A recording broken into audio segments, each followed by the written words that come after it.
warahmatullahi wabarakatuh.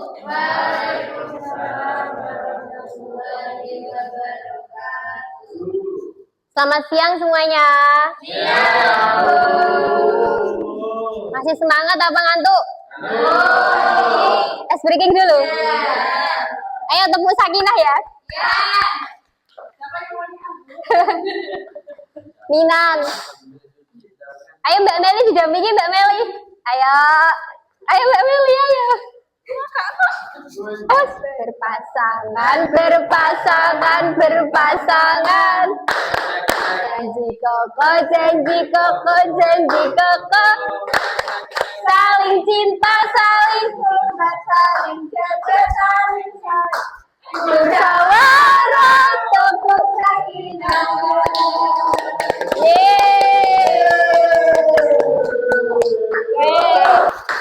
Kemarin kita sudah membahas tentang materi merancang percobaan sampai pada orientasi masalah percobaan. Nah, kemarin kita kan menganalisis kasus, yaitu tentang ada siswa yang ingin mengetahui tanaman mana sih yang tumbuh paling cepat di antara ketiga tanaman tersebut. Nah, kemudian kalian juga sudah berdiskusi untuk mengetahui bagaimana sih cara membuktikannya secara ilmiah, yaitu dengan cara merancang percobaan. Nah, sebelum kita masuk ke langkah-langkah dalam merancang percobaan, Ibu ingin memberikan penjelasan sedikit tentang pengertian dari metode ilmiah dan merancang percobaan. Nah, seperti yang kalian bayangkan ketika ada ilmuwan atau detektif saat mencari sebuah kasus, itu kan mereka tidak hanya menyimpulkan atau menyimpulkan secara langsung, tetapi kan mereka dengan cara mengamati, kemudian bertanya, kemudian melakukan penyelidikan, dan kemudian menyimpulkan dari data-data yang mereka dapatkan. Nah, cara kerja itu disebut dengan metode ilmiah. Nah, jadi pengertian dari metode ilmiah itu merupakan langkah-langkah sistematis yang dilakukan untuk membuktikan suatu masalah yang jelas dan dapat dipercaya. Yang selanjutnya, pengertian dari merancang percobaan, yaitu proses membuat rencana yang sistematis untuk membuktikan suatu ide atau hipotesis melalui pengamatan dan pengujian yang terukur. Nah, seperti dalam kasus tadi, dalam kasus Ani tadi kan mereka kan kita tidak hanya membayangkan tanaman mana sih yang paling cepat, kita kan harus mencari datanya terlebih dahulu dengan cara merancang percobaan tadi. Nah, sebelum kita melanjutkan diskusi kita yang kemarin, nah, langkah-langkah dari merancang percobaan di sini itu ada 7. Yang pertama, observasi masalah ke dalam lingkungan nyata. Yang kedua, menyusun hipotesis atau dugaan sementara. Yang ketiga, menentukan variabel. Variabel di sini ada 3 variabel. Variabel bebas, kontrol, dan juga terikat. Nah, yang keempat, kemudian menyusun alat dan bahan yang akan dibutuhkan. Yang kelima, menyusun prosedur atau langkah-langkah kerja. Dan yang keenam, mengumpulkan data.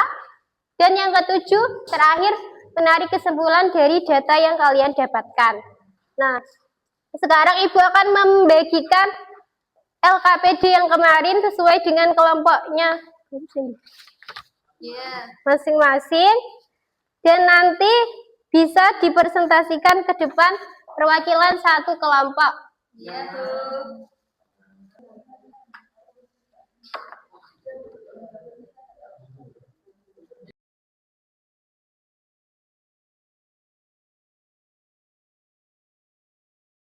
Lanjutan iki. Jatuh.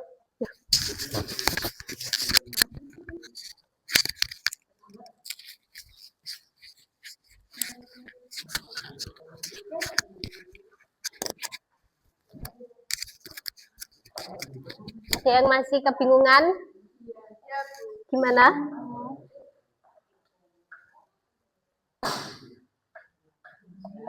Yang mana yang bingung?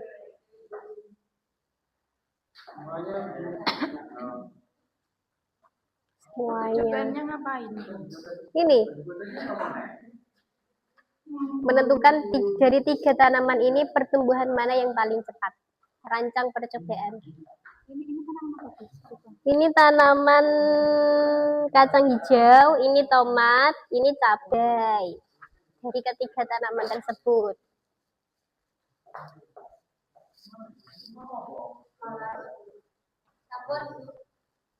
Sudah selesai? Yang lain?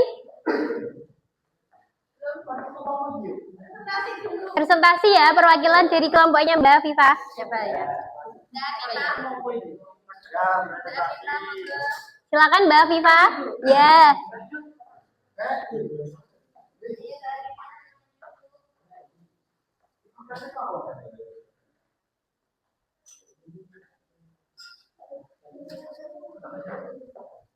Saya akan mempresentasikan hasil dari kelompok kami yang terdiri dari Afifah dan Ija.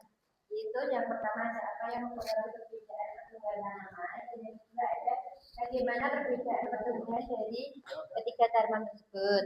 Terus tujuan percobaannya itu untuk mengetahui apa yang mempengaruhi perbedaan pertumbuhan. Terus yang berikutnya itu hipotesis. Hipotesisnya yaitu jika tanaman cabai, tomat dan kacang hijau ditanam pada kondisi yang sama, maka tanaman kacang hijau akan tumbuh cepat dibandingkan yang lainnya. Terus yang F, identitas variabel. Variabel bebasnya yaitu jenis tanaman, yaitu cabai, tomat, kacang hijau. Terus variabel identitasnya yaitu tinggi pertumbuhan tanaman, dan variabel kontrolnya yaitu jumlah air, jenis tanah, ukuran pot, cahaya matahari, dan waktu penyiraman. Terus yang G itu alat dan bahan. Ada 8, yaitu pot atau wadah, penggaris, gelas ukur air, bibit cabai, bibit tomat, bibit kacang hijau, tanah, dan air. Terus prosedur percobaannya yaitu yang pertama, siapkan pot 3 pot berisi tanah dengan jumlah yang sama. Yang kedua ada tanam bibit cabai, tomat, kacang hijau pada pot yang berbeda. Yang ketiga, letakkan pot di tempat yang mendapat cahaya matahari yang sama. Yang keempat, mengukur tinggi tanaman setiap hari, lalu catat pada tabel pengamatan selama 7 hari. Yang kelima, bandingkan pertumbuhan ketiga tanaman dan buat kesimpulan. Terus yang I ada rencana pengumpulan data. Datanya itu dikumpulkan dengan cara mengukur tinggi tanaman setiap hari menggunakan penggaris. Hasil pengukuran dicatat pada tabel pengamatan untuk mengetahui pertumbuhan tanaman. Terus ini ada tabelnya. Dari ke 1 itu 1 cm. Untuk tanaman cabai, tanaman tomatnya 1 cm, kacang hijaunya 2 cm. Keterangannya itu mulai tumbuh, kacang hijau itu tumbuhnya lebih cepat. Terus yang kedua, pada hari kedua itu bertambah yaitu 1,5 cm, 1,3 cm, dan 3 cm. Kacang hijau ini tumbuh lebih cepat. Yang ketiga, pertumbuhannya 2 cm, 1,8 cm, dan 5 cm. Pertumbuhan pada kacang hijau itu meningkat. Yang keempat, 2,5 cm, 2,2 cm, dan 7 cm. Yaitu daunnya mulai tumbuh setiap tanaman. Oke. Kesimpulannya, dari ketiga tanaman tersebut, tanaman mana yang tumbuhnya paling cepat? Tanaman kacang hijau. Oke, sesuai dari hipotesis yang Mbak Afifah buat ya? Iya. Tanaman kacang hijau. Oke. Oke, dari kelompok lain apa ada tanggapan atau masukan? Sama semua. Oke, boleh kembali duduk Mbak Afifah. Terima kasih. Oke. Terima kasih dari kelompok 1. Ya. sudah mempresentasikan hasil diskusinya. Nah, kali ini Ibu akan memberikan penguatan materi dari langkah-langkah merancang percobaan tadi sesuai dengan permasalahan yang kalian kaji. Yang pertama, kita akan menentukan tujuan, yaitu dengan cara mengobservasi, dengan mengamati suatu fenomena atau masalah yang terjadi di sekitar. Contohnya tadi, dengan mengamati bahwa tanaman yang disiram berbeda itu memiliki pertumbuhan yang berbeda. Selanjutnya, menentukan hipotesis. Nah, tadi Mbak Afifah, hipotesis atau dugaan sementaranya itu tanaman kacang hijau itu tumbuh lebih cepat dibandingkan tanaman cabai dan tomat. Kemudian menentukan variabel. Nah, variabel tadi ada tiga jenis variabel. Variabel bebas yaitu jenis-jenis tanaman, ada tanaman cabai, tanaman tomat, dan tanaman kacang hijau. Kemudian variabel terikat itu tinggi dari masing-masing tanaman, artinya yang dapat diukur. Dan yang terakhir variabel kontrol, yaitu yang dapat mempengaruhi hasil dari tanamannya, yaitu air, tanah, dan juga cahaya. Selanjutnya alat dan bahan tadi ada pot, kemudian tanah, air, dan biji tanaman. Yang selanjutnya langkah kelima menentukan prosedur atau langkah-langkah kerja dalam melakukan percobaan. Yang keenam mengumpulkan data. Tadi ada tabel pengamatan. Nah, ya dari contohnya itu yang paling tinggi itu tanaman kacang hijau 13 cm ya. Selanjutnya yang terakhir uji coba percobaan. Nah, dari hasil akhir percobaan berdasarkan data yang diperoleh, kesimpulan digunakan untuk menjawab hipotesis apakah diterima atau ditolak. Nah, hipotesisnya tadi kan tanaman kacang hijau tumbuh yang paling cepat. Nah, dari rancangan percobaan tadi juga tanaman kacang hijau yang tumbuhnya paling cepat. Oke. Sebelum mengakhiri pembelajaran, Ibu akan memberikan soal post-test ya anak-anak. Dikerjakan dalam waktu 1 menit. Sebentar aja.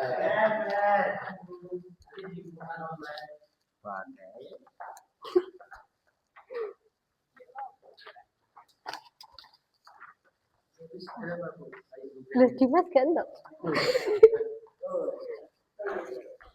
Oke, silakan dikerjakan dalam waktu 1 menit.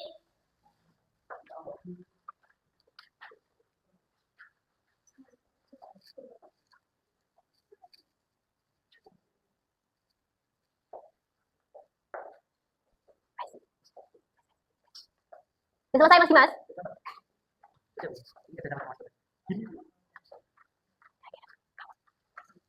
Ya? Oke.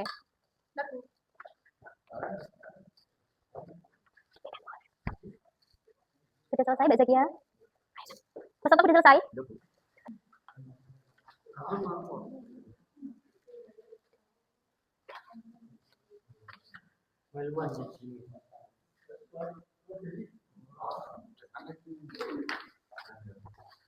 Oke. Ya, nanti dikumpulkan ya.